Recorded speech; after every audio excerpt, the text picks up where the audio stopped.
do before we get started.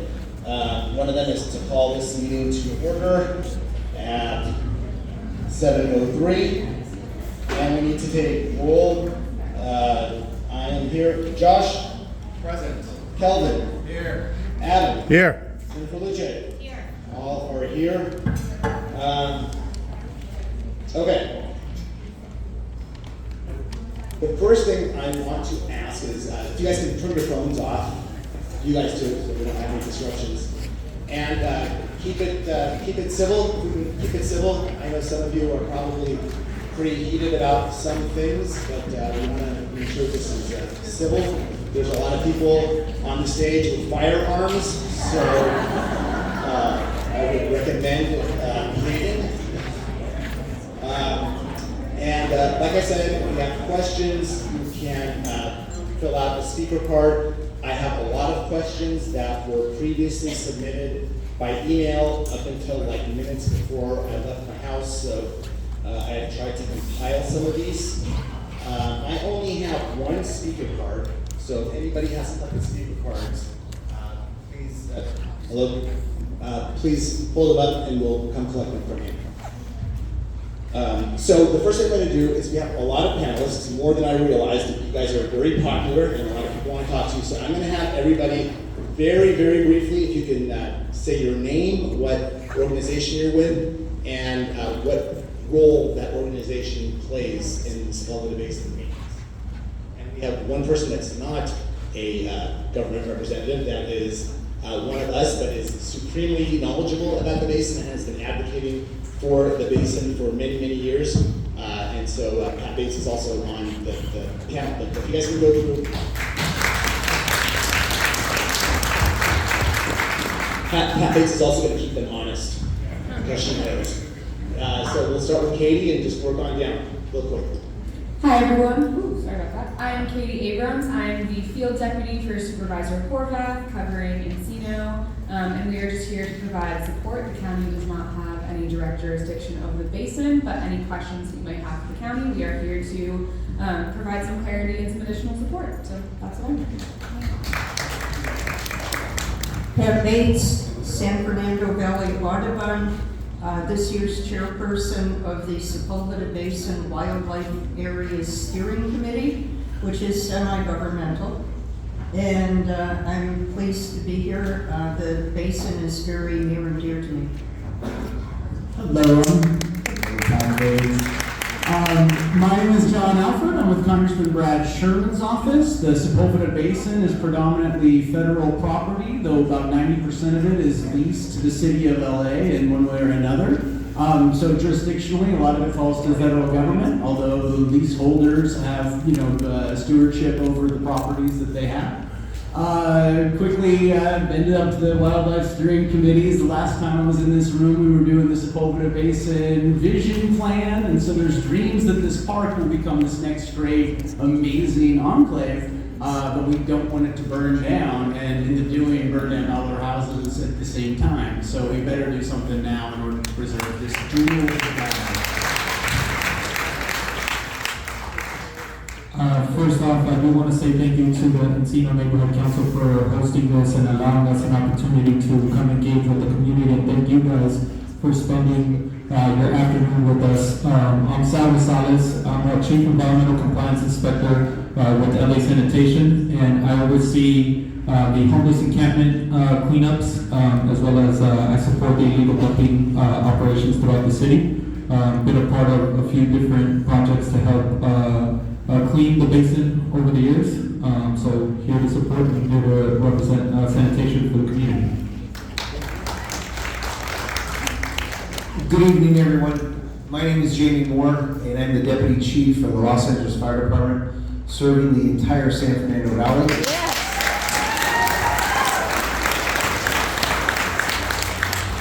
Hi, I'm Officer Walia from the LAFD. I am your Senior Lead Officer for I'm Officer Mike Terrazas. I'm the Senior Lead Officer. I cover Lake Balboa and also the Sepulveda Basin. Good evening. My name is John Shaw. I'm the commander with the Operations Valley Bureau, Los Angeles Police Department.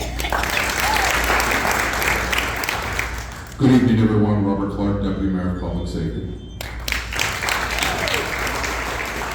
Good evening, everybody. Derek Blackshear, Associate Director of Government and Community Relations with LAFD, and I oversee the annual point-in-time homeless count. Hello, everyone. I'm Matthew Mitnick with LAFD as well, Government and Community Relations, and I'm also an ultramarathoner who trains at the Sepulveda Basin once a month. I was there earlier today, so nice to meet you. Hi, everybody. Jesse Mock, LA City Park Rangers. We oversee the entire San Fernando Valley and including the Sepulveda Basin. Park Ranger Mark Fuentes, we are two of the rangers assigned to the Valley region, and that is everything north of Mulholland from the Ventura County border to the 2 freeway.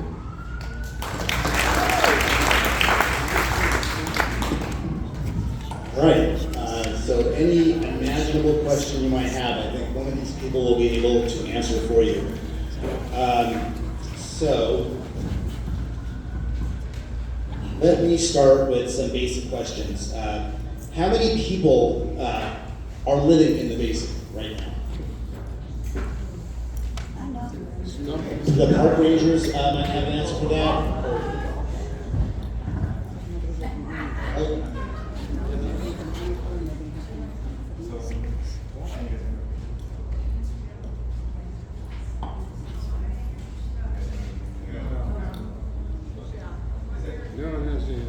I'll take a guess. I'm gonna guess 400. I think there are about 400 people in the basin. Anyone got a better guess? Sounds good. Yeah, so in this year's 2025 homeless count, we actually all went out as a community. We had SB3 go out there with us, the mayor's office, some of the outreach, the local outreach teams around the area as well. It was estimated between 233 to 275 people living in the Sepulveda Basin on the night of the homeless count, which was February 20th. Again, this was just the night of the count that it was completed, so it could be different now. The point in time is just an estimation about that one day, so which was February 19th that we did the count. It could change by now. But I guess the real answer is none of us really know exactly how many folks are in the basin, but we're all aware that a few hundred folks are in the basin. Yes. Can you take a guess as to how many encampments there are? Pat, do you have a thought on how many people are? I got it. All right, Pat's got a different number. We had, I bet you can hear me without a microphone. I have to take it. 107 makeshift, which is makeshift. 10 tents, a bunch of occupied vehicles. About a little over 50 occupied vehicles. All right, so we have about over 100 encampments and at least 50 occupied vehicles, which are like an encampment. And then a bunch of people running around, but the people might have belonged to the encampments, you don't know. How many fires have there been in the basin in 2024 and to date in 2025? Want to make sure. Is it working out? Okay. So in 2024, we had 451 fires.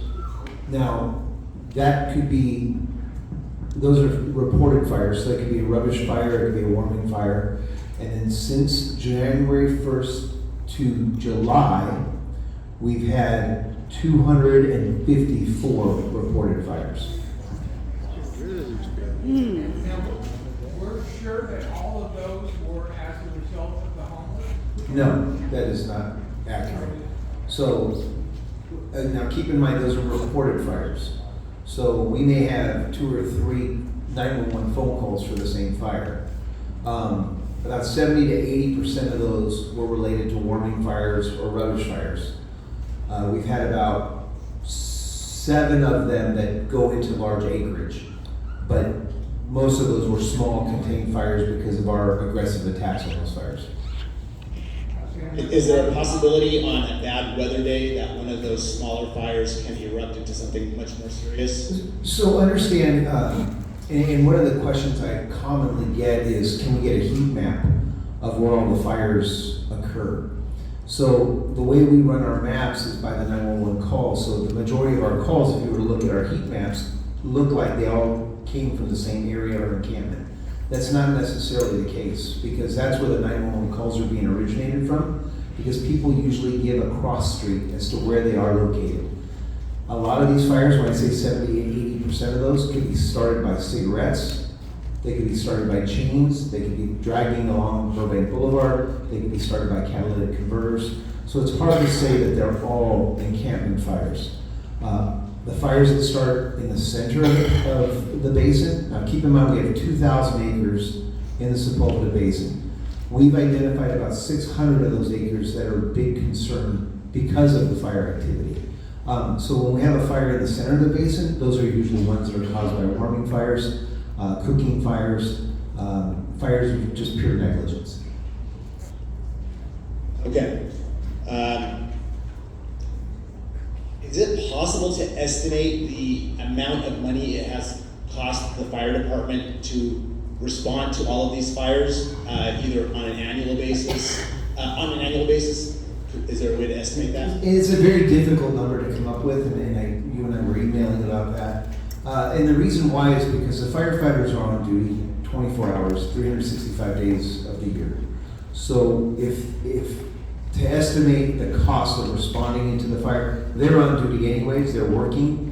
It's a very difficult thing. You have so many different categories that you have to take into consideration to be able to estimate the cost. So it's a very difficult number to just say, this is what it costs to respond to that fire, because they're already on duty, they're working, and they're all assigned to the valley anyways. One thing that I can share from an LAFD report is that, I don't know what your annual budget is for the fire department, but since 2018, at least 1/3 of LAFD responses have been associated with people experiencing homelessness.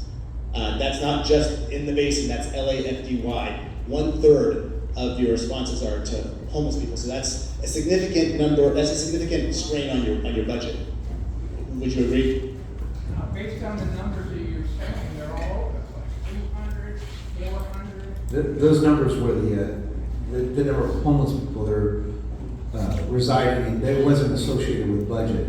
But the fact that 1/3 of your LAFD responses are to people experiencing homelessness is a strain on Well, on and resources. I would attribute that to workload as opposed to the budget itself. I would attribute that to the workload that's being affecting our members on the Los Angeles Fire Department. Because if you're gonna say the responses, that's causing them to respond to those incidents, be it a fire, be it EMS. Because remember, a homeless response could be a variety of things. And for that reason, we've modified some of our abilities to respond, and we've done preventative type things where we have fast response vehicles, AP vehicles, so that we're not inundating the system. All right, so let's get into what's happening here. On August 18th, the mayor had a press release saying that she was leading a new approach for the Sepulveda Basin and launched the first ever coordinated action plan in the Sepulveda Basin to reduce public safety threats. We have asked to see the plan, and it hasn't been shared with us, so can the mayor's office describe this plan, and are you willing to share this plan with us? Sure, so I'm the one principally responsible for working with LAFD and LAPD to put together that plan. And in order to put together that plan, it has to be comprehensive, which is representative of all the entities that you see sitting here. The other part of the plan is I had to figure out who owns which parcel within the basin and who's responsible for that. The next phase of that was to assess where we could begin, which we began approximately 3 weeks ago with clearing brush, with brush mitigation, so that we could begin the process of assessing and further assessing where the encampments are, what brush we needed to clear, and that began at Hajote Park approximately 3 weeks ago, which that team was able to clear about 1 acre.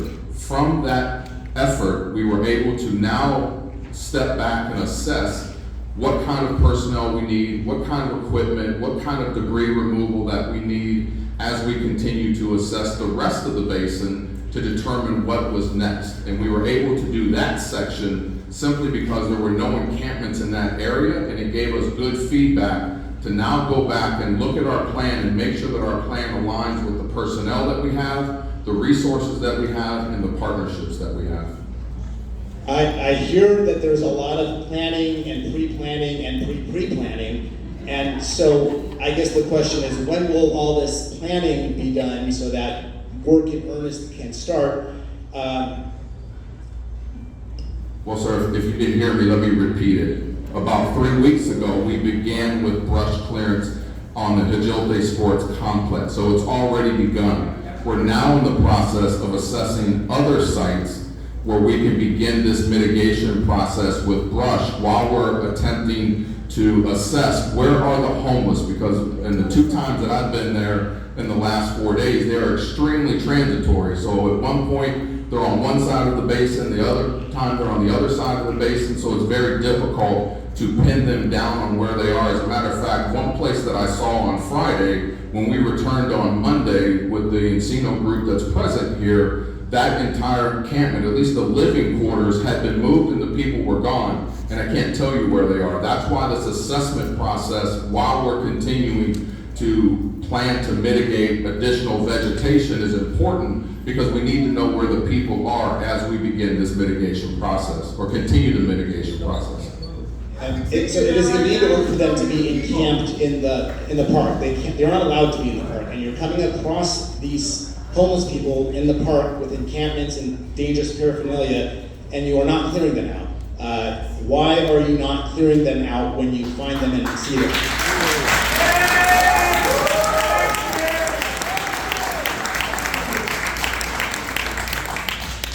Well, I think that question is best answered by the LAPD senior lead officers who work in this area. Okay, so let me, I want to explain a little bit about the process of how this came to be. In the Sepulveda Basin, there are a lot of organizations that play a role in it. And what often happens, and we just kind of saw a little bit of that, is people will say that's not our job, that's this person's job, and that person will say that's that person's job. And so my goal was to try to close the circle of finger pointing. So if anybody should say this is someone else's job, that someone else will hopefully be in the room.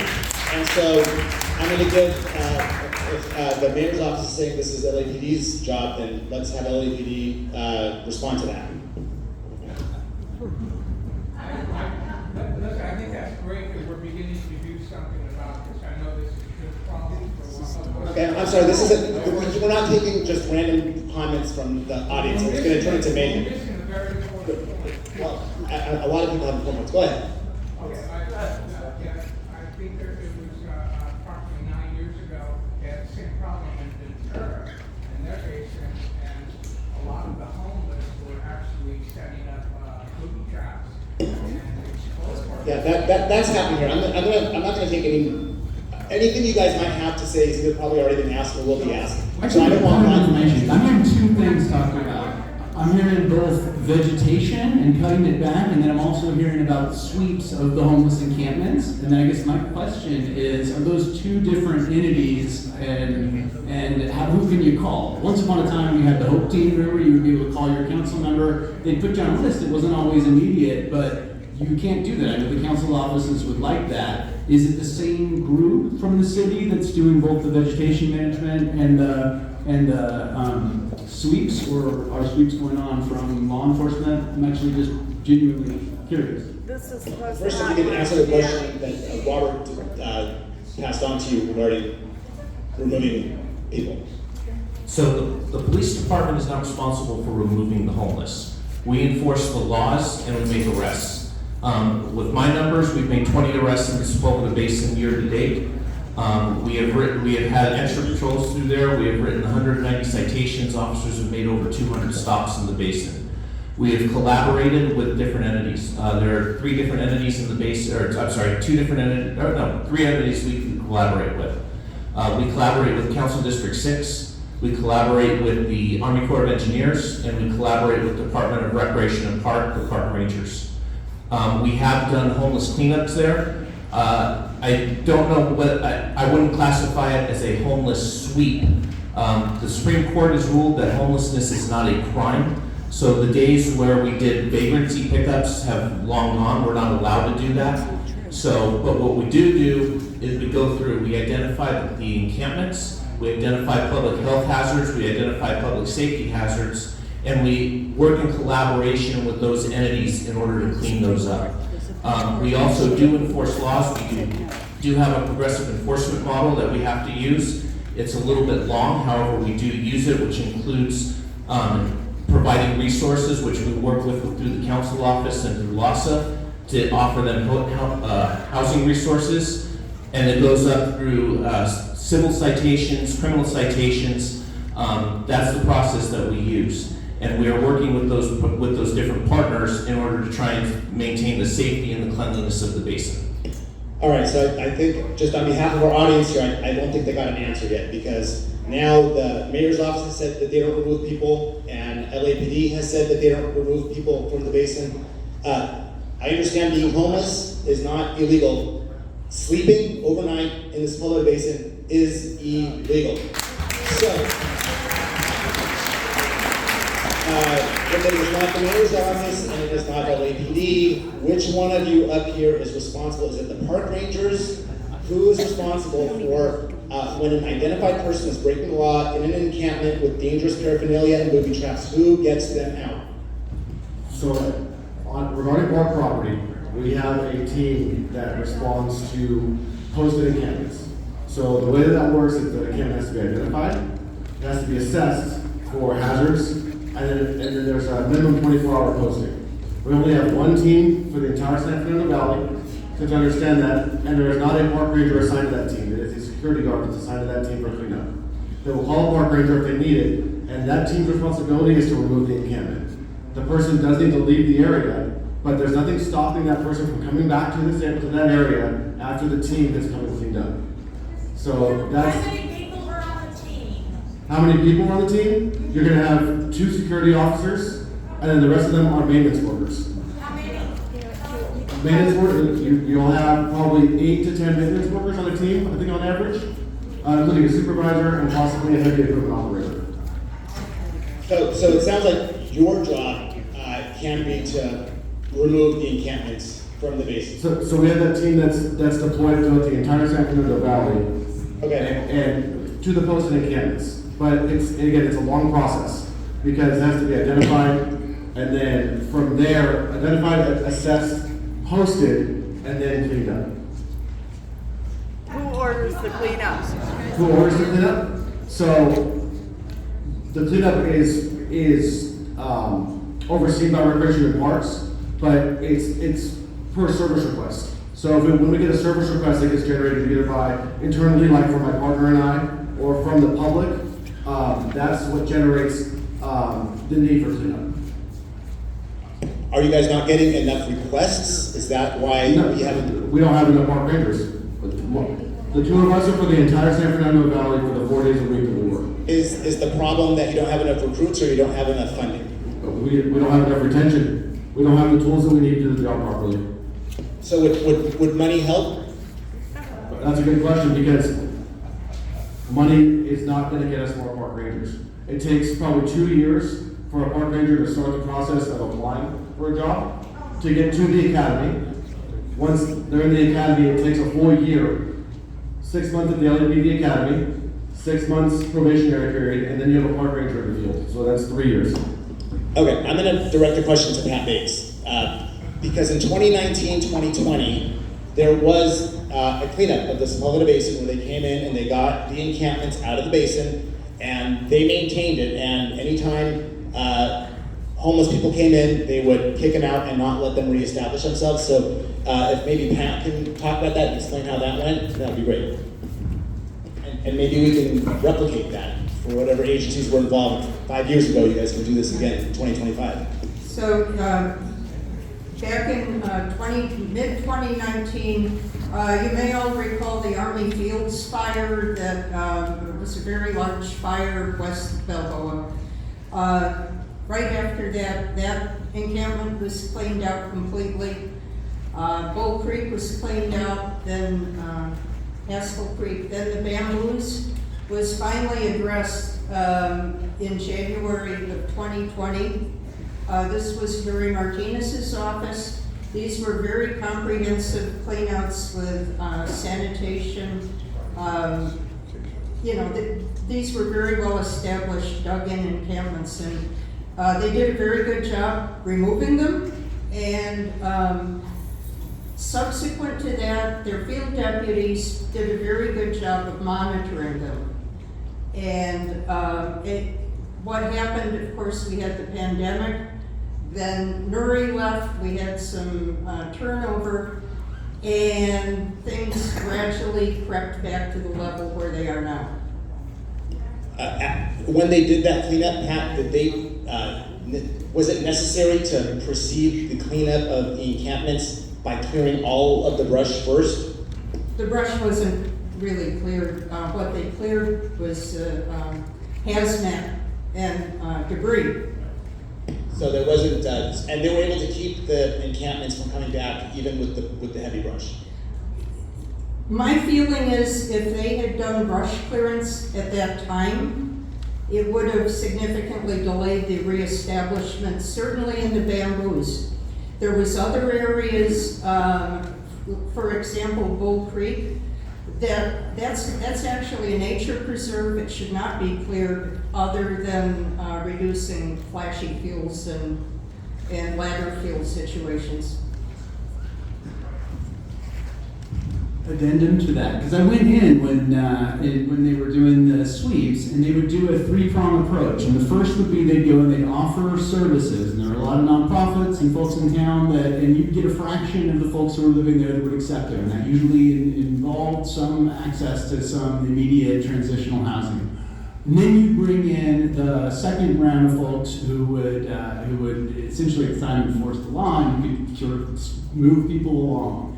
And it's a migratory issue, and so they're going to migrate back, but that was that. But once the folks had moved out, then you brought in all the big equipment to rip out what they had, and it was insane. There was a 2-story concrete building where it had electricity coming in it, and it was big. It was almost like its own internal homeowners association. The homeless encampment had actually kicked members of the homeless encampment out of the group because they were troubling to other folks, but it had become a whole enclave in there. Anyway. So, question to the fire and mayor, can this be done now? So Roy and the 5 other individuals from this neighborhood council that went in with us last Tuesday, I think, and I really want to kind of bring some calmness to the room because I can feel the tension all the way up here. I want you to realize something. So you started off our conversation this evening by saying Mayor Bass said she was going to do something that she hadn't done before, and she's done that very thing. The fact that you have all of us sitting up here in front of you to explain what we're doing, and it's yet to be explained, and Deputy Mayor Clark mentioned it, and I think it kind of went past everybody. One of the first things with Mayor Bass instituted was getting everybody. She reached out to the Los Angeles Fire Department, the Los Angeles Police Department, Rec and Parks, and said, we need to get everybody to the table. And we did just that. Beyond getting everybody to the table, we created a reporting system, we created a network, and everyone came together and said, okay, what role do you play? As Deputy Mayor Clark said, one of the first things he challenged us with is identifying who was responsible for which portion of the park. Now keep in mind, this is a 2,000-acre park. As you mentioned, 90% of that park belongs to the government. It's leased out to portions of the city of Los Angeles. We have a federal migratory bird act which comes into play. It is in existence until September 15th. September 15th it ends. So we have been already working on a 3-prong approach. The first thing is we make an assessment to see if there's any nesting birds to address the environmental impact. Secondly, we take a look to see if there's any people experiencing homeless living in the area that we're going to address. We've broken up the entire park into 12 parcels. We've prioritized those parcels. We have already witnessed that when we go in to do that assessment and the people who are experiencing homeless see the LAFD, the LAPD, the park rangers come in there to do that assessment, even from the initial bird study, they realize, hey, they're coming in here, they're gonna be mitigating the vegetation, they're gonna be moving all of our bushes, cutting it back, they move, they migrate. They move to another portion of the park. The Los Angeles Fire Department, once we know that there's no nesting birds, and we are perfect in that season, we don't have any nesting, I can reassure you, we do not have any nesting birds in this area. When you get, it's evident, if you've been to Healthy Park, right alongside the baseball fields, you can already go there tonight, you can see it, it's safe, it's wide open and clear. When we go in there with our crews, and I have two crews, crew 3, which is a voluntary crew of youth, crew 4, which is our newly paid crew that Mayor Basin instituted this year in January. They're paid youth, 23 men and 1 woman who make up that crew, and they go through there, crew 3 and crew 4, and they cut back the vegetation. In the area that Deputy Mayor Clark mentioned, in that 1 acre area, we removed 250 invasive trees. If you were to take the brush that we cut back, it would fill up 30 cubic feet roll-offs. We take all that vegetation, we mulch it back up using a masticator, we put it back onto the soil so it'll regenerate the soil, and then we move on to another area. We've already done a good portion of that Healthy Park area. Part of, and this is where we start running into problems, and I tried to explain this the other day when we did our tour, the zones depends on who's responsible for it. So the area we've already cleared was Record Parks. On Tuesday of next week, we're going to be doing the area from the Encino Creek, which is a natural creek that runs through there, and we're going to go from there to Burbank Boulevard. Understand that it has an impact. We need to take into consideration what that impact's going to do. We're going to have to close down a lane at Burbank Boulevard in order to operate safely. Not just for our members who are going in there and working, but the debris that gets cut up and spit out by the machines that we're working. And we don't want them hitting the vehicles that are driving by. So it's going to impact your traffic patterns. So we need to adjust traffic patterns, our work hours based on traffic patterns. But we are making progress. The one thing that I didn't anticipate was when we provided Deputy Mayor Clark this list that you've been waiting for, it keeps changing.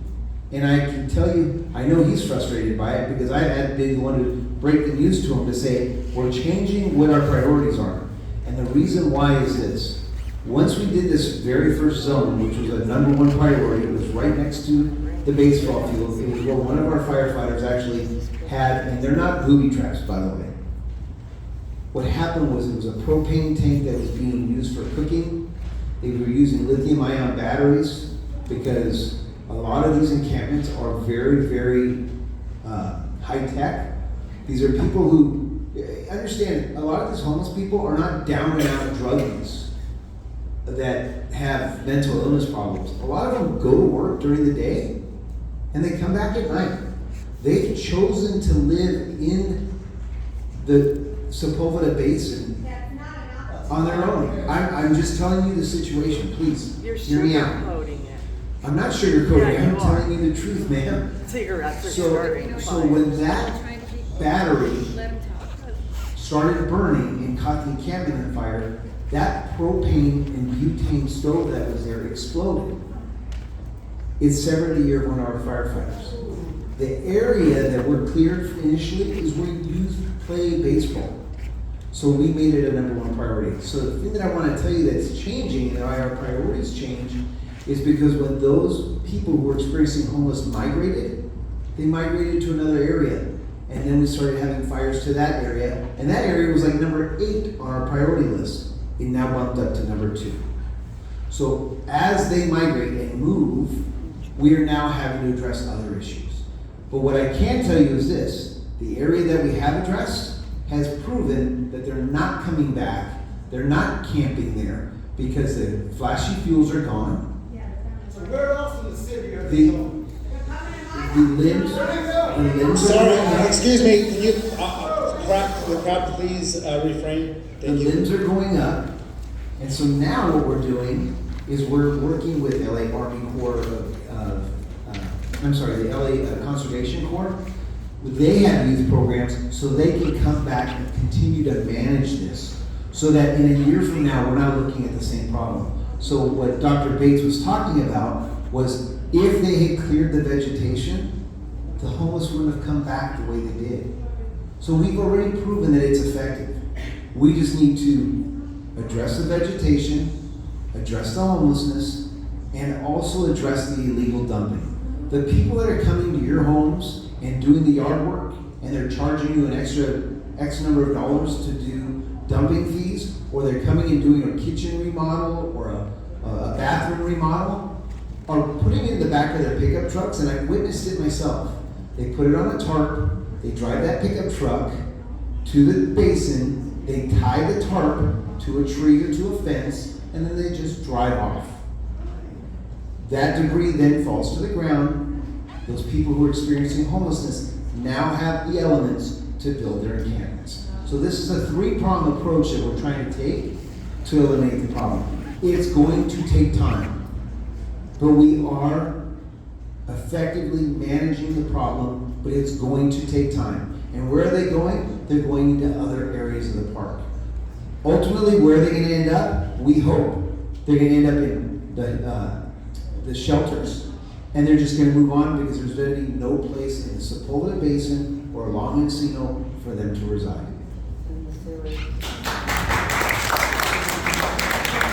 All right, so speaking of, you mentioned that you have a model that's going to work. You've cleared 1 acre, and it took 3.5 weeks to clear that 1 acre. And so I just did some quick math on my calculator, and you previously mentioned that there are 600 acres that need to be cleared, and if it takes 3.5 weeks per acre and 600 acres, we are going to take about 40.5 years to clear the basin at that pace. Most of us, many of us will not be around to see the basin cleared in 40.5 years. So, I'm sorry, can you please, if you have a question, write it down. I'm trying to get to as many questions as I can. But how are you going to make this happen faster? Because 1 acre every 3.5 weeks is not sustainable. And I also question whether that's really, how sure can we be that that's going to work over 600 acres? It's an awfully small sample size. So we started out with our crews to see if it works, and it's proven that it's working. We're reaching out to the Army Corps of Engineers, we're reaching out to the state, we're reaching out to the government to see if we can get assistance in trying to get this done. It's not going to happen with 2 crews of youth. It's going to have to take a lot more, and we realize that. So now we have to be innovative in trying to figure out how we can get others to come in to be able to manage the amount of vegetation that's in the park. It sounds to me like we've arrived at a moment where we feel like it's a question of resources. It's not the willingness to do it, it's the ability to do it given the scale of this enormous project. Before I was hearing that it might be some legal difference. Once upon a time there was a legal challenge to doing the sweeps like we had in the past, and now it's different. If it is a scale question, then I like the idea of creative solutions. I'll mention, the Army Corps is not here to speak for themselves, but I know their budget just got cut by about 20%. So even the meager help that they were offering, it's they're hamstrung in the moment. So we can work to try to advance a community project to support a larger initiative. But unless there's some moving around of resources, I share the same cynicism that we'll be able to be successful to the degree that we would need to in order to take some assurance that it's not going to catch on fire. What happened to Imelda doing it a year ago? What's that again? Imelda was doing it a year ago. She was doing the Here's sweeps? the plan. You could call, I mean, this is news. Are you able to call a city council member's office and they'll schedule a group that'll go in and do a targeted sweep? Pat Bates had mentioned that these sweeps were done previously with the funding, with the existing. For the Hope team that we used to call it. 5 years ago, right? Yeah. Is there, is But this? last year, and Yeah. Pat worked with them. No more Hope teams, but we do have Care and Care Plus teams, and those are the teams that are in charge of homeless encampment cleanups, and then we also have separate teams that are in charge of illegal dumping.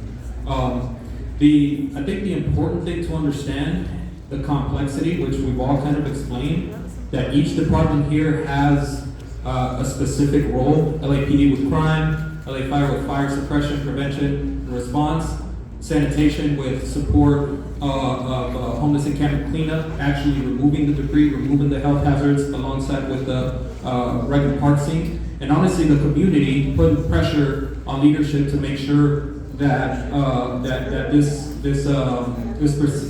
particular area of the city is responded to, right? Because all of our departments have 500 square miles to manage, right? With less and less resources every single year. So that's a reality that we all have to manage.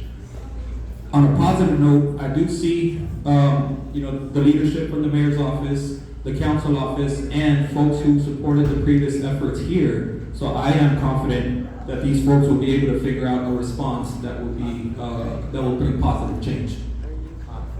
You mentioned, I just have to say this, you mentioned leadership from the council office and Army Corps not being here. I asked a lot of people to be here today, and there are no council members represented on this stage. I just would like you guys to notice that.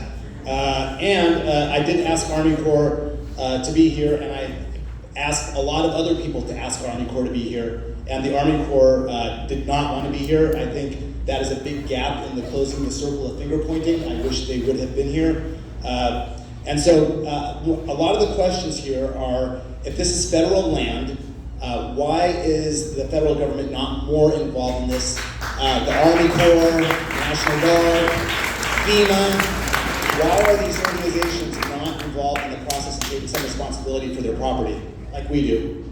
Well, it's an open-facing park, and much of it's under lease, and so this is a long conversation that's gone back and back. And I would hasten to say that the Army Corps doesn't deploy more than a couple of the folks to be doing stewardship of the individual parcels. It's the city of LA has Park and Recs operating some soccer fields in an area. Then it falls under the jurisdiction of the city to be able to make sure to maintain that area. If they had it as a protected federal property that wasn't open facing, it would be treated more like some of our national parks, and it would be more closed off. If the Army Corps was really going to try to use the existing resources that they had in order to ensure that there weren't folks camping in the basin, they would not be letting people play soccer there, much less sleeping there. So the fact of its open-facing nature is intended to be this reciprocal effort to try to make sure that it's all occupied with who should be there, and it's not occupied with who doing what they shouldn't do. But I'd be happy to advocate for legislation that would create funds to try to get into the park, but that's not where our Congress is at these days. They're putting funding into other pots. Okay, so let's talk about... We're not seeing an investment by the federal government in new resources to combat homelessness or for fire safety. Quite the contrary. Even after the Palisades fire, even after direct promises were made, you're still waiting to see that get passed through the House. Well, my understanding, and maybe Jamie can talk about this, the role that the Army Corps played in clearing the Palisades, and how involved were they with that, which was a major cleanup effort, right? It was a major cleanup effort, and they contracted private contractors to come out and clean up those residences because the date that would have taken them to do it would have been so far out. And so they were able to meet a better timeline that the mayor placed on them, just like she's placing on us. And I have a meeting next week with the Army Corps of Engineers to try to get them more involved. to, you know, as he said, they lease the land out, so their thought is, it's not our land because it's under a lease. And so the reality is it is their land, and so we need to work collaboratively with it. And so we have a meeting scheduled for next week in order to try to get them, whether it's through private contractors or even their own resources, to assist us in trying to do this. We're exploring all the options we possibly can.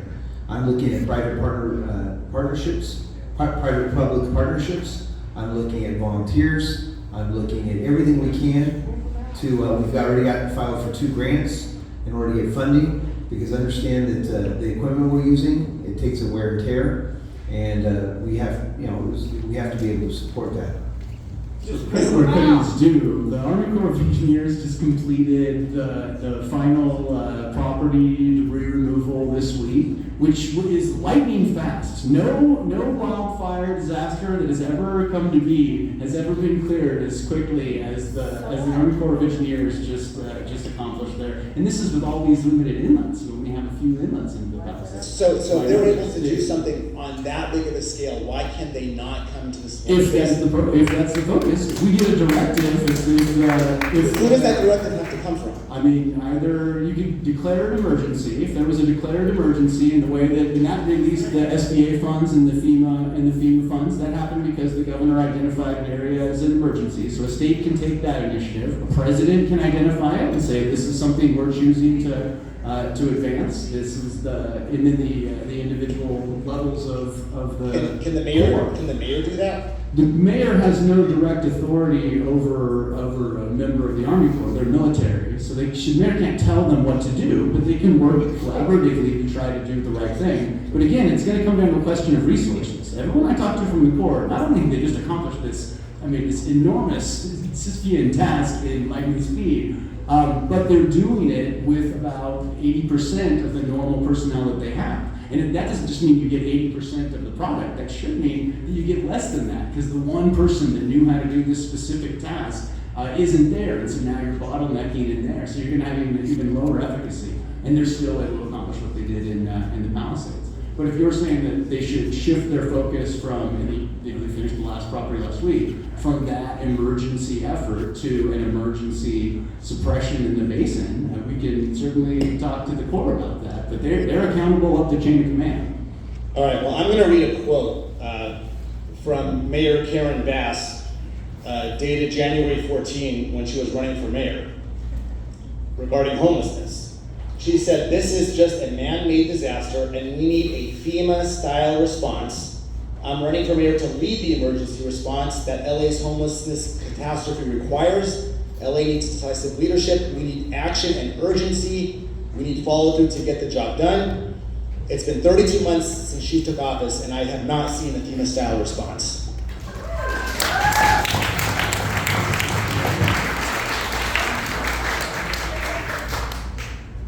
We're going to have a larger conversation about, if we're going to connect fire to homelessness, then we should also connect homelessness to the larger questioning, the question of affordability of housing. It's, you'll have the same drivers. No, this is not. John, You're going to have the same mental health issues. John, we are John, please. Illinois, we're not going to have the same homelessness crisis. John, because land isn't the same cost. This is a fire problem. We understand we're not going to solve homelessness, but we want homelessness out of the We spent 2 days of this conversation talking about solving the homeless. Out of the basin. The homeless to the fires, and you're right to do that. If half the fires that are starting in LA are coming from folks who are either trying to get warm or trying to make food and are outside, it's absolutely right to connect those things. And some folks are going to be on the streets no matter what, but it's not going to be the scale that it is right now if you have affordable housing. It's not in places in the country where it is. Absolutely. Go to Peoria. Get him out of the basin. Griffith Park doesn't All right. have I'm going to calm this down a little bit.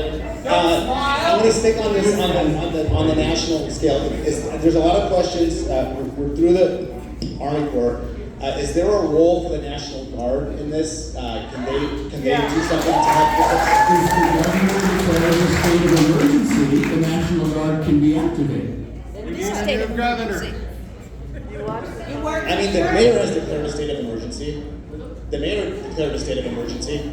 If there is a state of emergency in Basin and the mayor has declared it, then what resources are available to her could be made available there.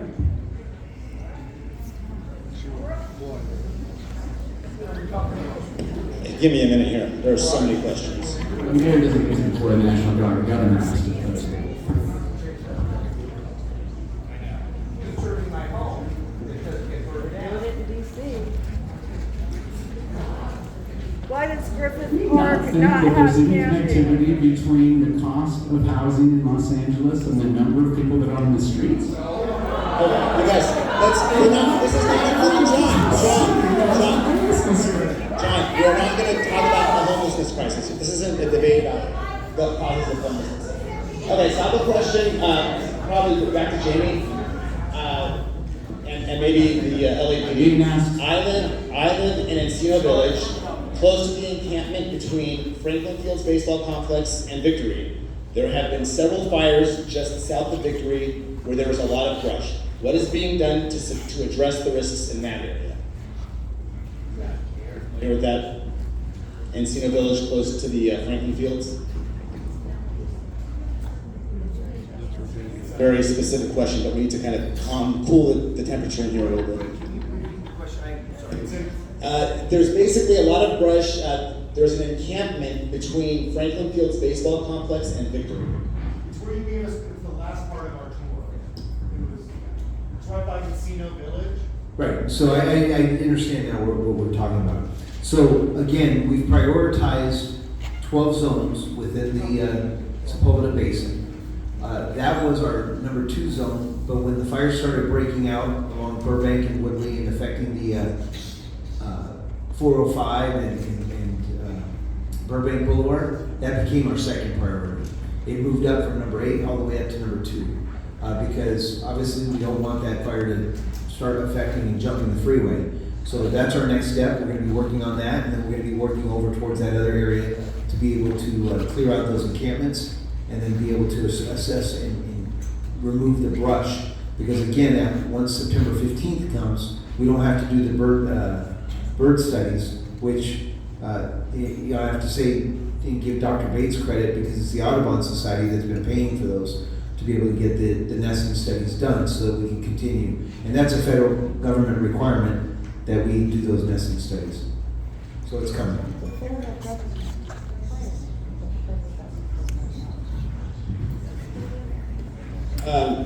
Okay, so another question is, have there ever been people prosecuted from the basin for starting fires? There's a lot of fires started, mostly by homeless people. Have any of them ever been prosecuted for arson or any other thing like that? Like I can answer a little bit of that. So I've caught, with myself, 4 arsonists in the basin in the past 5 years. And I'm sorry, 5? I've got 4 myself. The problem with arson is you have to, either an officer has to directly observe it, or you have to have a witness that not only observed it, but will want to testify in court. And so that's the most difficult part about that, is that just because there's a fire that started and someone's standing next to it, you can't, you have to have a lot more than that probable cause to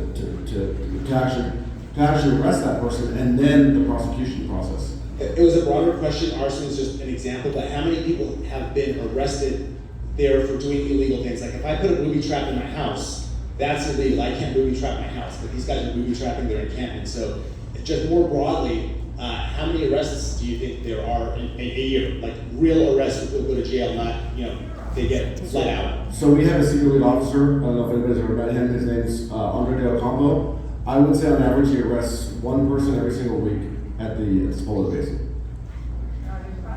That would eliminate the population in like a couple of years based on how many people we say we have. So are these people not being prosecuted? Are they just being arrested and not being prosecuted? It's either the person does not stay in jail long enough for like the encounter to get cleared, they just go right back to it, or the person doesn't get prosecuted.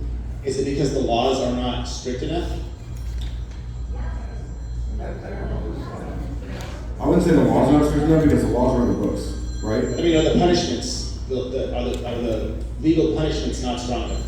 A lot of it is that the person doesn't stay in jail or go to prison, or most of the people that we arrest in the basin, it's because they have a warrant for their arrest.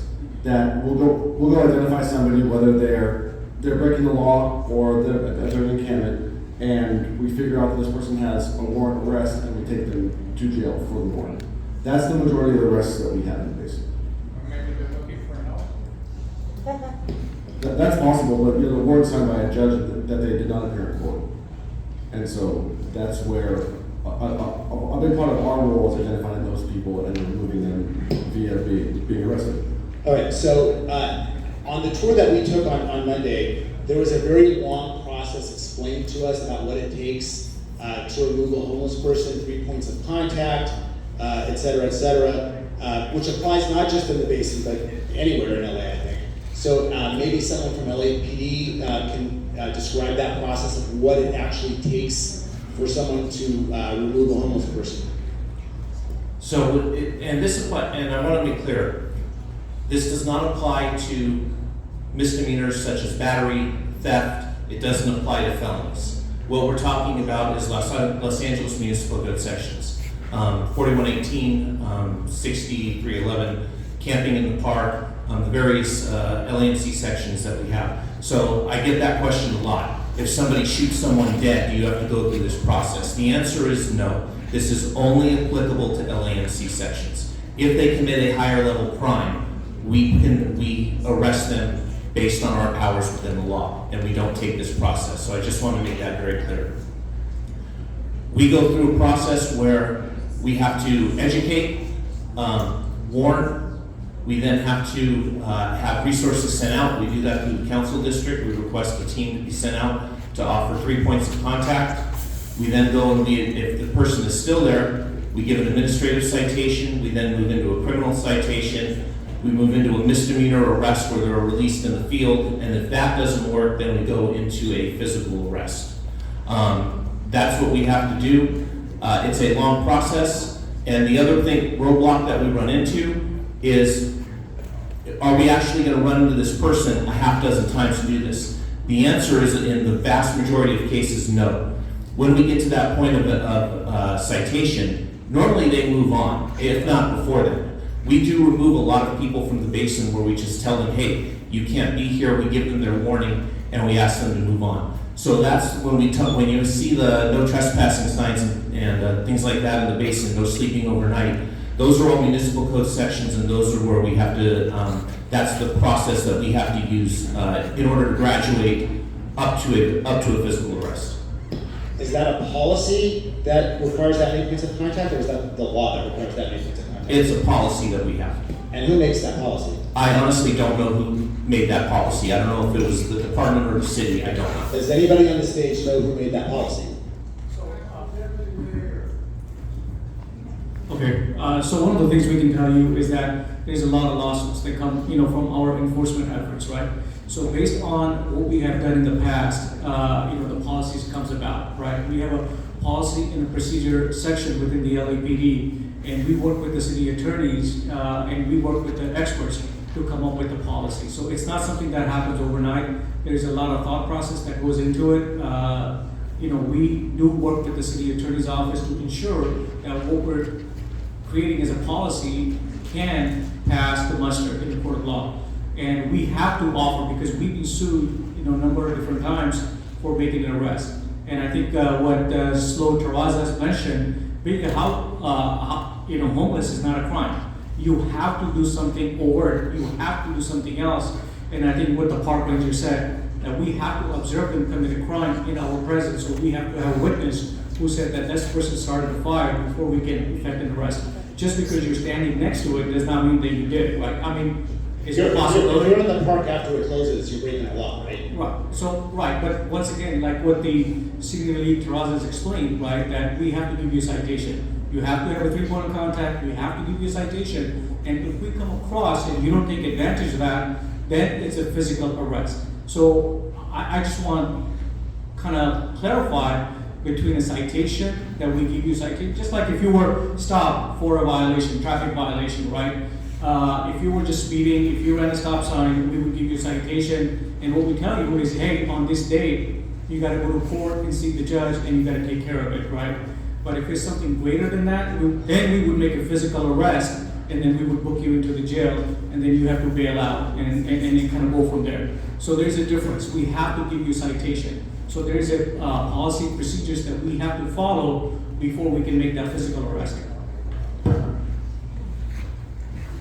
Okay, so Griffith Park, which is another large park, larger than the Sepulveda Basin, does not have any of these same problems with encampments. Why is that the case? Why is Griffith Park maintained much better than Sepulveda Basin?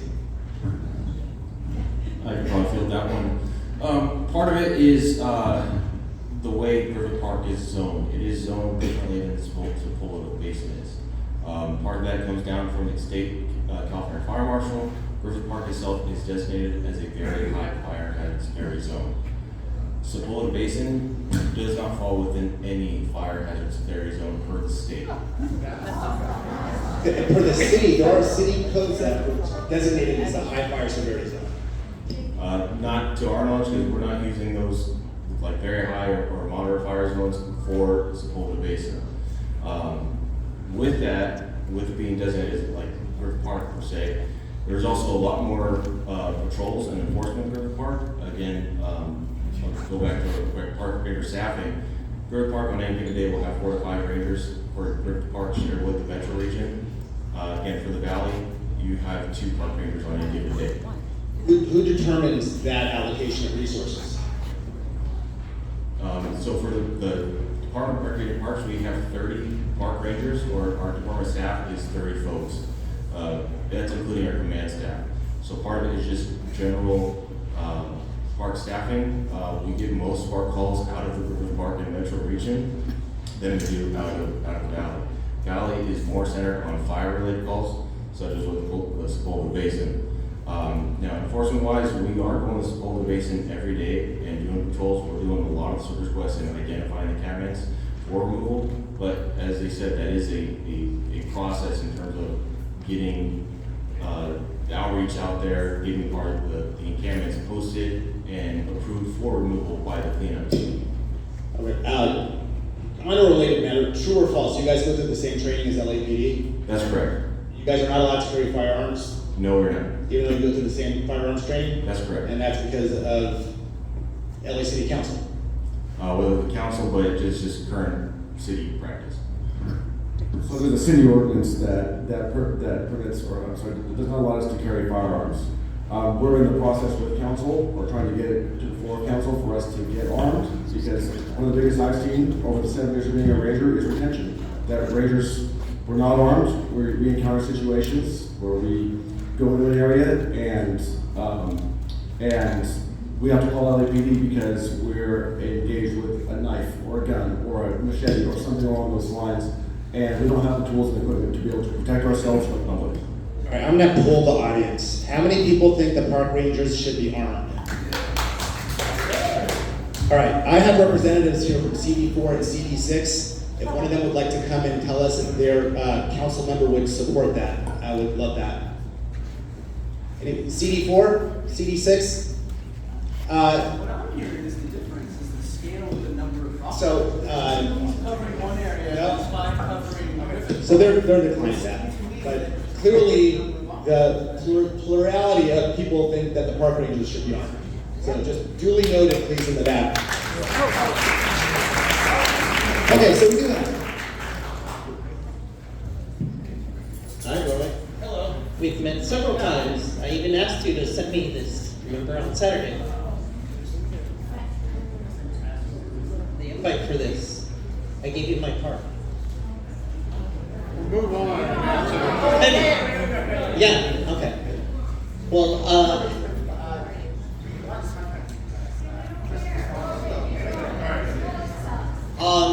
as the park ranger said, the council's working with the department to try to make those changes. So, I mean, our council office would be supportive supporting that because we're working with them. So you would report to that property? well, that's what the park department has said. My name is Noel Barajas. I'm Deputy Chief of Staff for the Council Member Imelda Padilla, CP6. We're also the ones that have been working with LA Fire. We've provided the funding for LA Sand to do these those cleanups that they've been mentioning. Also, we've worked with Public Works to do all the medium cleanups along Woodley in the last couple of weeks. And as the fire department said, the next step is the mediums down Balboa, Burbank. So, we have been working with the departments and the mayor's office, especially, thanks to them trying to make this a major priority. How are you gonna get the homeless out of the basin? Well, That's why we've been doing Care Pluses in the basin, coordinating with also the environment to make sure. Oh. So during Mayor Bass's tenure, there's been extra funding set aside for homeless encampment cleanups. There is Care, which basically is picking up debris and stuff, and then there's Care Pluses, which were more extensive, where we clear out the encampments.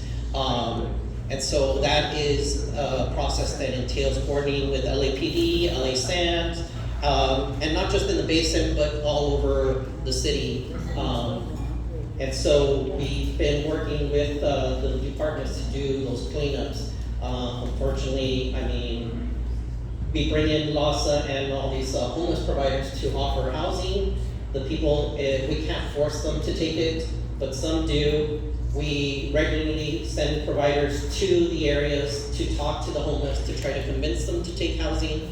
So it is a process. LASA's released numbers of the census. The mayor's efforts have led to the last 2 years homeless numbers dropping. Obviously, it's not something that's going to be resolved overnight, but the numbers have been dropping, and we're continually doing this.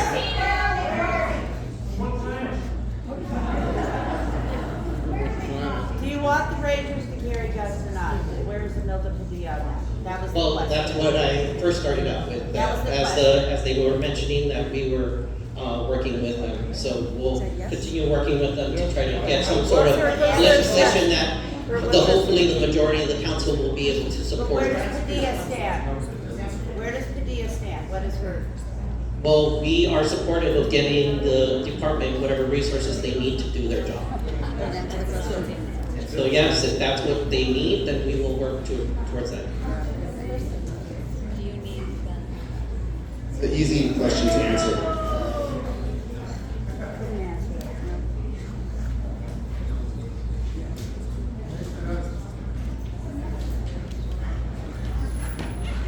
All right, so I'm gonna,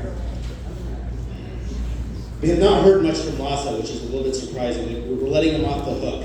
So I'm gonna ask them a kind of related question to homelessness that's not necessarily strictly related to the Sepulveda Basin. But, so West Side Current, a lot of the times we hear that the homeless people can't be moved because there's nowhere for them to go. We don't have enough beds, we don't have enough rooms, there's nowhere for them to go. As of June 27, so just barely 2 months ago, according to the West Side Current, these are what they said. The city of LA has spent $820 million on Project Home Key funds to acquire 1,237 units. There are 544 vacant, which is 44%.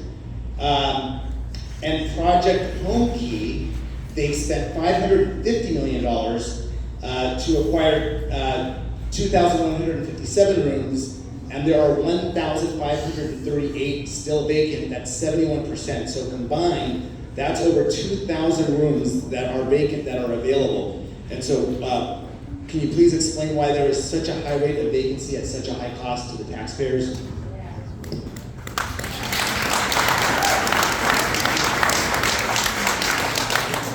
Just build more?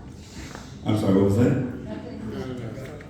So you're asking me why people are not inside of the beds, or are we doing anything to put people inside the beds? Why are there we so often we hear that there aren't beds, there's no place to put them, yet there are over 2,000 vacant rooms between Project Homekey, on Project Homekey facilities. So why are there so many vacant rooms when there are so many homeless people? I can't give you guys a definite answer about why people are not inside the beds. I can only tell you what LAFD can do and what LAFD will do. We will do the outreach to try to offer the people the beds. We cannot tell people to say yes to the beds. So I can't give you an exact answer about why it's only 1% non-occupancy rate. All I can tell you is we will continue to do the outreach.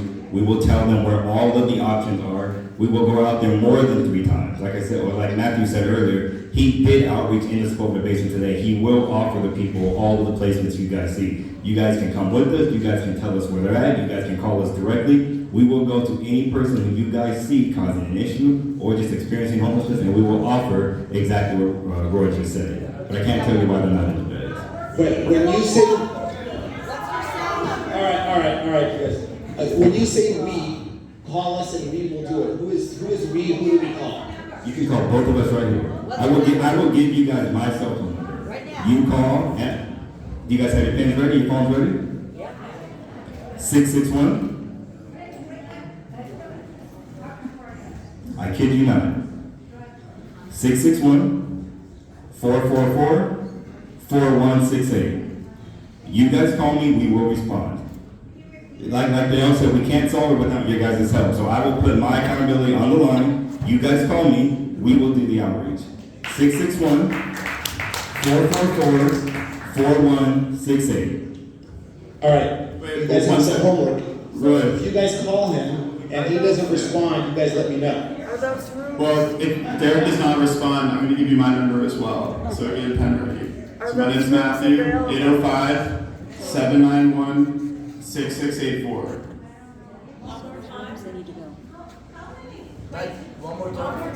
One more time, 805-791-6684. And that's my personal number. You can call me anytime, 7 days a week. What's the status with these rooms?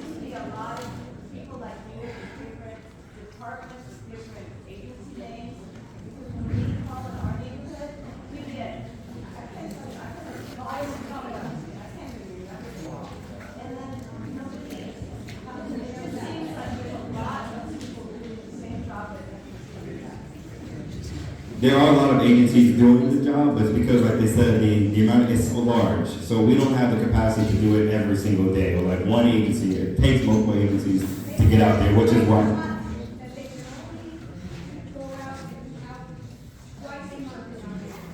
Call us. All right, thank you. Okay, so I'm going to ask a question that I know the answer to, but I think people need to hear this from you guys. Are people allowed to decline a room? If there's a homeless person that is clearly in need and needs shelter and refuses shelter, and they're not mentally incapacitated, what's the rule?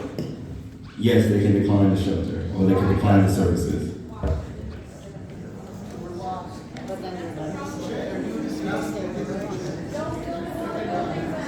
Don't build any more mini buildings stuff if no one's gonna live in it.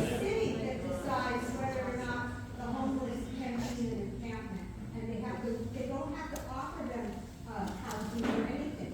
It's according to 2024 Supreme Court decision that the city is in charge of that decision, not the government here, not a law.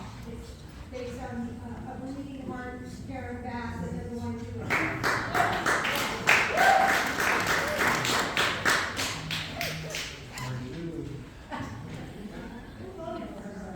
Okay, let's keep it civil, guys. Okay, so here's a question for the mayor's office. This might be even more like down to his line than Robert's line, but we heard about the illegal dumping of construction materials and things like that. And so when somebody does that, when a contractor has a load and they take it to the dump to properly dispose of, it costs $1,500.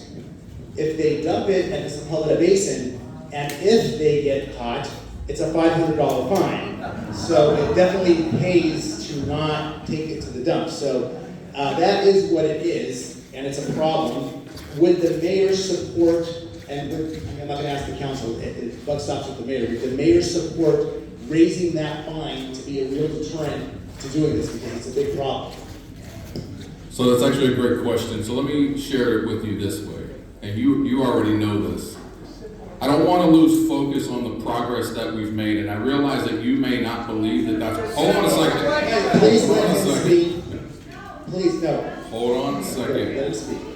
I don't want to lose focus on the progress that we've made. Let me share this with you. You got to let me share it, because I sit up here and I listen to you. I've been here 4 months, and the progress we've made with fire and with the police department took place after the protest. This is a very top priority of mine in public safety. In working with fire leadership and LAPD leadership, we have moved to where we are today and even clearing that 1 acre so that we could take that assessment. And the dumping process is a part of that assessment, where we now have to go back and challenge the fines and the enforcement, and the police officers, the SLOs, are going to have the opportunity to witness and see this dumping and start charging individuals and holding them accountable for that. So we've made tremendous progress in just the last 6 weeks that I've been able to focus on this in the 4 months that I've been here.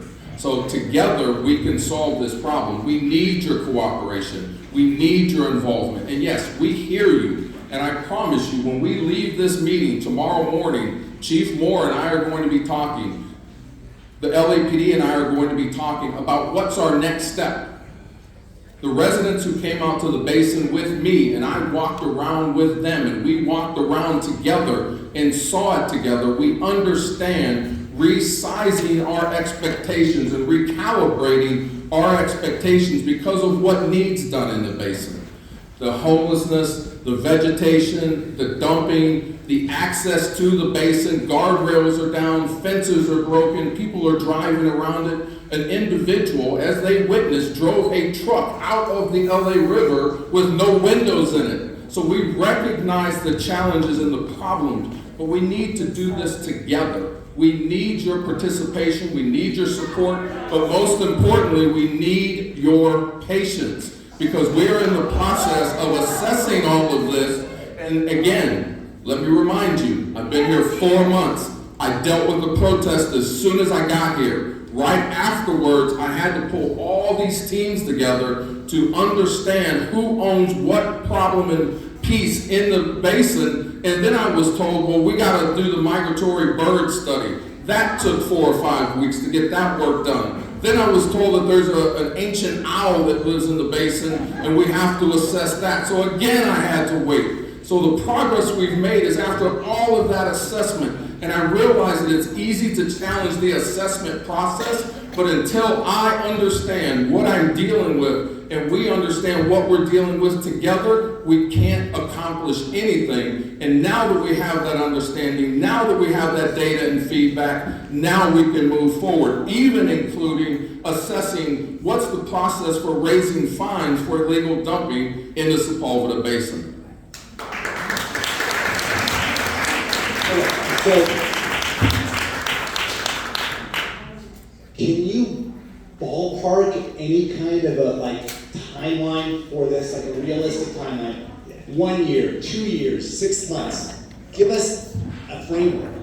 So let me tell you what's happened just from the assessment in the last couple of days. And I spoke to the chief, and Chief Moore can share with you what that's going to look like. I said to him Wednesday morning, sir, we have to adjust our strategy. The strategy that we had with the volunteer team and one full-time team that is also responsible for firefighting all throughout the city of Los Angeles, we have to adjust our strategy. It's got to be a bigger, more dynamic strategy. My friends, I am also in charge of the emergency management department that is facilitating everything that's happening in the Sepulveda Basin. And I want you to know that the Army Corps cleared the Palisades 6 months ahead of schedule. A lot of people don't understand that the work they did up there to clear those lots over 4,000 lots 6 months early. So we're going to sit down and assess, is that the kind of approach we need for this project? We just had this conversation on Wednesday, and I'll let Chief Moore talk about what the outline of this new strategy is going to be, but I just directed him and challenged him and said, we need to revamp our strategy because one team and one volunteer team is not going to get it. I don't have 42 years. I get it. So we've got to do something that's much more dynamic and much more timely.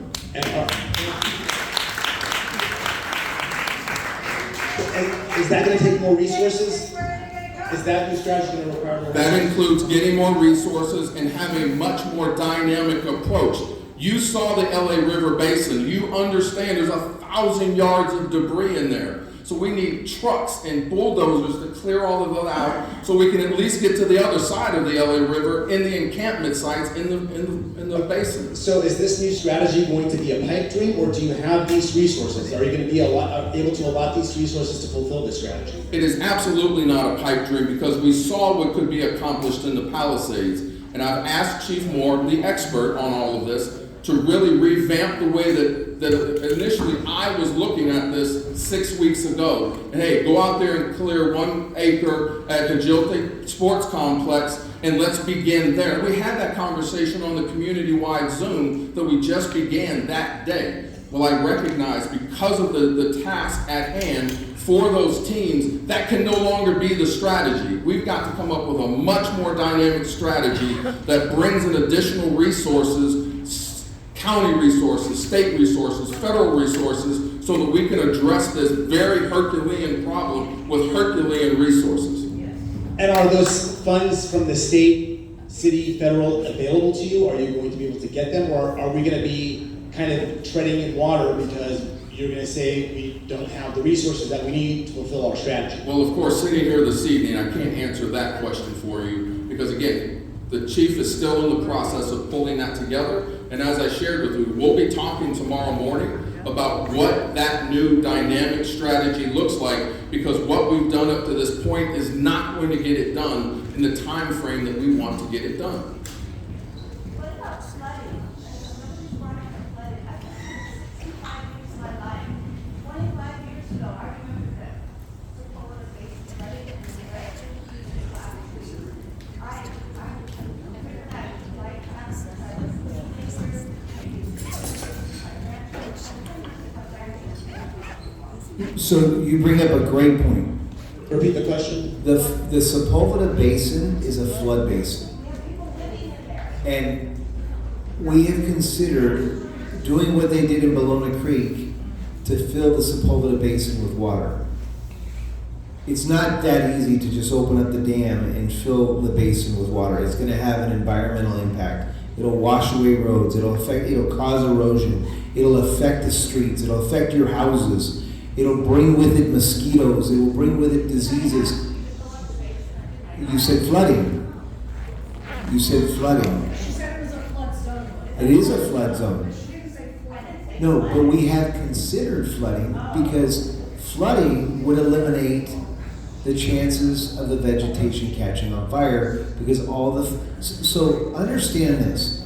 And when Deputy Mayor Clark challenged me with this new endeavor to speed up everything, just Wednesday, I'm looking at, beyond the city of Los Angeles, I'm looking at the county, I'm looking at the state, and I'm looking at the federal government. Just yesterday, I went to Thousand Oaks and I watched a machine that I'd heard of, and I'm bringing it down to the Sepulveda Basin to test it, that actually is a remote control robot that burns the grasses. And it's called the Burn Bot, yes. You can look it up on YouTube. And we're gonna bring it down, we're gonna show it to the city partners and see if we can get the funding to be able to use the Burn Bot in the basin. Now understand, when we do what we're doing, we're trying to eliminate the grass flashy fuels. Those are the first things that are gonna catch fire. It's not the trees, it's not the bushes. Those grasses catch fire when they get hot, they then catch the bushes on fire. They're called ladder fuels.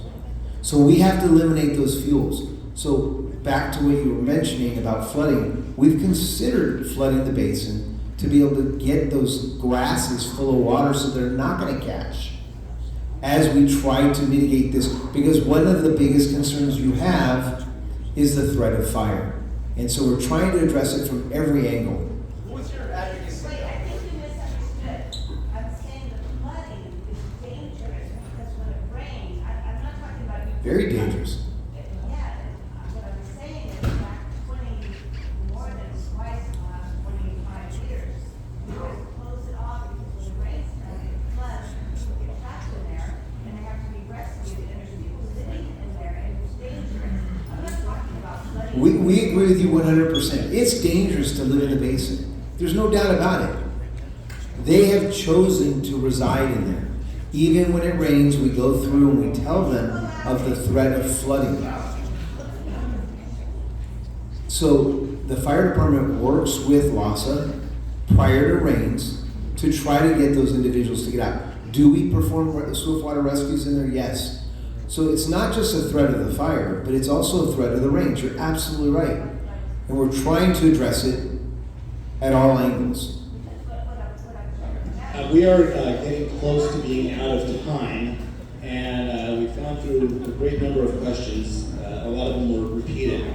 I'm going to ask Robert Clark, the deputy mayor, as this process goes on and this process is modified and changed and evolved, what can you commit to with respect to communicating what you're doing, what the steps are, what needs to be done with this community so we know what you're doing, what you're up to, and what the challenges are, how long it's going to take? Because we would like to know. We feel like we're in the dark a lot.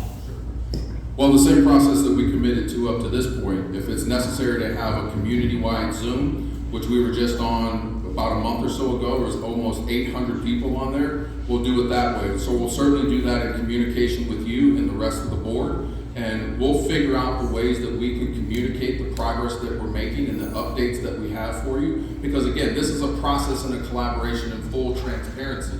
Everyone who is seated here on the stage, and even those who are not here on the stage, that was the effort in the beginning of this, was to pull us all together and eliminate, well, it's your problem, it's your problem, it's your problem, and now it's all of our problems. So the same process that we've enjoyed up to this point with communicating with the community, communicating with the board, and communicating with our partners will be the way that we continue to update you on progress and certainly transparency. I appreciate that, but you know, we've been on calls over several months. Encino Neighborhood Council and Encino Property Owners Association have been working with you, collaborating, trying to understand, and both organizations have asked more than once for a plan. What is the plan? What is the timeline? What's happening? And we haven't been provided with that. So could you provide us with an update, like a written update with what's been accomplished, what the challenges are, what's next, maybe once a month even? Is that reasonable so that we can then communicate that to our people without having to call a meeting every single time? Sure, I believe that that is reasonable, and that's why that assessment was so important for our awareness and understanding of just what kind of resources it was going to take to just clear that one little acre. And that took us several weeks to get to that point. Now that we understand the dynamic and the density and the Herculean project that is before us, now we understand how to re-engage and develop different plans, and we're certainly happy to share that with you. Okay, so I am going to make a commitment to this community that on the Encino Neighborhood Council website, there will be a page that has the updates from the city regarding progress on the Sepulveda Basin. And whatever they send me, I will post, and if you don't see that update, that means we did not get an update. But I will keep this community up to date with any information that they provide.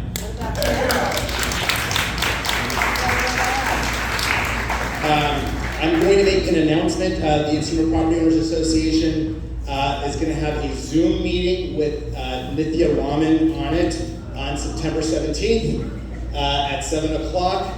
So if you would like to share some of your comments, questions, concerns with her, you can do it with her on September 17th. I want to share that CD4 and CD6, Nithya Raman and Imelda Padilla representatives are in the back. and willing to talk to you individually, even though they were not up on the stage. And Vahid would like to speak. He's also with the mayor's office, Deputy Mayor of Public Relations, Community Engagement. Thank you, Robert. More importantly than being Deputy Mayor of Community Engagement, I live off of Ventura and Woodley, and I've done so since April 2015.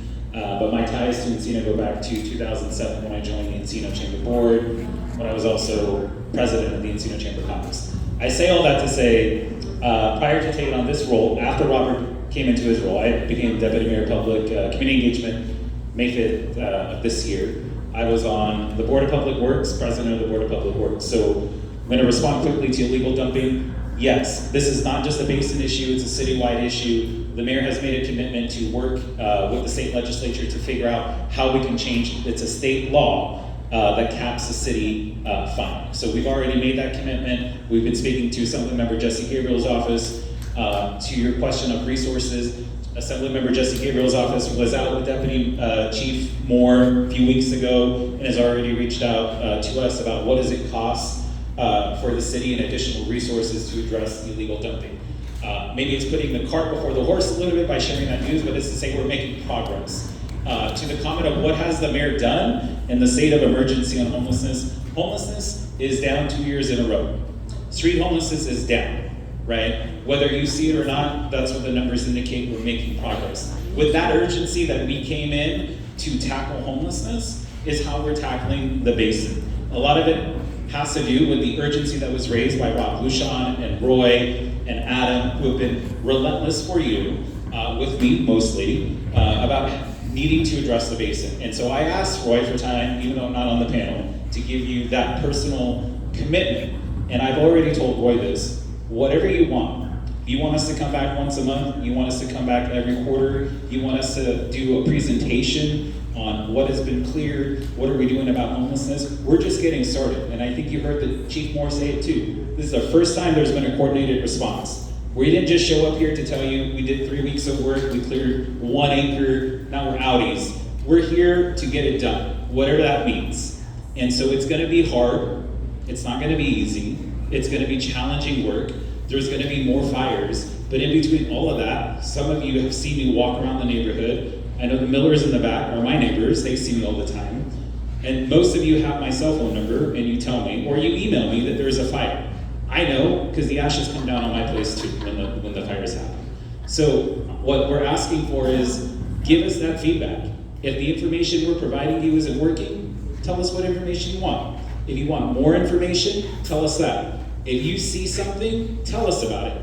But the number one thing that right now you could do for us, and I think the Chief Moore mentioned it about illegal dumping, if you have a neighbor you're seeing doing any type of home renovation, construction, make sure they're taking that to the dump and not dumping it at the Basin, because they are using that to build illegal structures. We're talking about tree houses. We're talking about full two-story, three-story structures. They're getting that by picking up the material dumped at the Basin. So what you could do immediately to help us as we get the wheels going on this is making sure your neighbors are not dumping their crap at the Basin.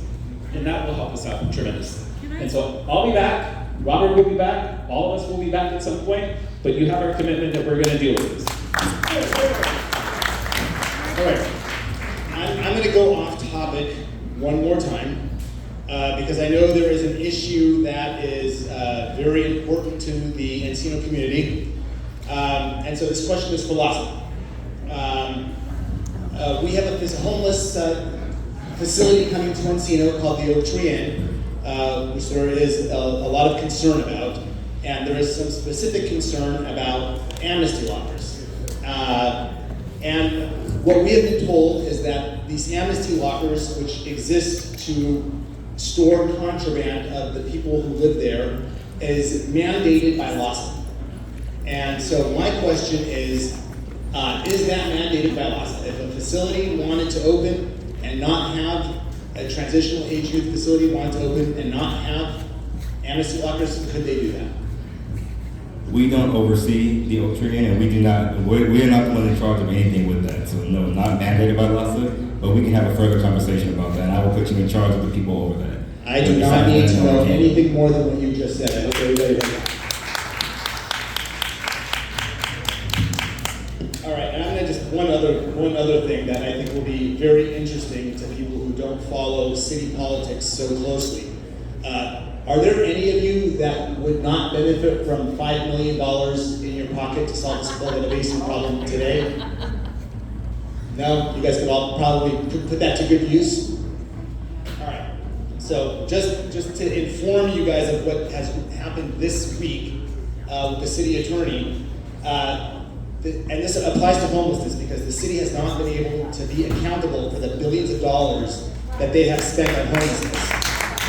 And so they got sued. The city got sued, and they were required to come forth and open up basically their books and be accountable. And the city is fighting that. They don't want to be accountable. And so back in May, so if you guys want $5 million, I'm going to tell you right now where you can get $5 million. The city attorney sent a letter to the city council, and it said an initial, trying to defend the city so that they don't have to be accountable, they requested an initial amount not to exceed $900,000 with a term of 2 years. Instruct the city attorney, the city administrative officer to identify funding in this amount for such contract and transfer it to Fund 100, whatever Fund 100 is. So they were asking for $900,000 to defend themselves for 2 years. That was in May. This week, August 25th, the same city attorney sent a letter to the city council saying this: transfer $5,004,000 from unappropriated balance outside council, including workers' compensation line item, to City Attorney Fund 100. So I don't think the city needs to spend $6 million defending itself to not be accountable. So if you guys can use $5 million, the city administrative officer has found it for you, and it is in the unappropriated balance outside council fund. Get it there. We should not be spending $6 million on this. It's crazy. All right, so if anybody ever tells you that the city doesn't have money for something, they do. Okay, that is all. I don't know if there's, I'm going to adjourn this meeting at whatever time it is. Oh, all right, someone wants to know real quick, if you guys have a count of the number of people who have died in the Sepulveda Basin from fires and or other events. How many booby traps has happened this year? So does anybody know, like, have a count of, like, maybe in the last year, 5 years, whatever? Can I address this booby traps thing? And you need to be educated on this. I've never heard it until tonight. What the mayor was referring to when she referred to booby traps was she misunderstood the incident that happened with our firefighter as being a booby trap. That was a propane or butane tank that got heated, that exploded. It was not a trap, it was not a booby. What is being referred to as booby traps is these individuals who are experiencing homelessness run fishing lines across from tree to tree. And the people that were with us on Tuesday night witnessed them themselves. I pointed them out. What they do, just like they did in various parts of Vietnam, they run these wires by and people will run to try to avoid being captured, and they know where they're at, so they duck. And law enforcement, public safety will then hit these strings that are crossed. They'll either trip or it'll come across their face, and they're fishing lines. So one of our concerns for our firefighters and their safety when we go in to fight fires or go in for medical calls in the middle of the night or during the day is these concerns for fishing lines. In other areas, they've dug holes because they want to protect the environment that they're living in, and they've used the bamboo that they're growing, that they're cultivating. They've sharpened it and they put it down in the holes, and then they cover it up so individuals who are trying to come up and sneak up on them will then step in them. Now that I would consider a booby trap. But these things are like bombs and grenades. That was the news when we had the explosion, calling it a grenade or a bomb or a booby trap. It's not something that is going to capture you by your ankles and pull you up into the trees. So, and the reason why I say that is because there's a concern for people's safety to go in there and address the issues. We are now working with LASA and other departments to go in there and address these things, because everybody kept saying there's booby traps, and people were afraid to go in there. So be very cautious when you use words like explosives, grenades, booby traps, because it can work against you. We want people to go in there and help us address these people. When you start instilling fear by saying booby traps, explosives, and grenades, they're reluctant to go in. And then I'm having to call for other resources to help me clear it so I can get them to go in and do the assessment. So be very cautious with the words we use. All right, thank you. I would like to ask you guys to give these people a round of applause because they did not have to be here. They took a lot of heat from you guys, and I think they came here knowing they were going to take a lot of heat, and they came anyway. So we definitely appreciate you guys coming here. I'm going to put all of you on notice. We are planning a separate town hall, not anytime soon. I can't keep doing this, but in a few months on just homelessness. And we would love to have those of you who are affiliated with that come to that committee meeting at some point in the future. But thank you all for coming and being part of this neighborhood council today. And also we'll have a meeting at 9, so please go.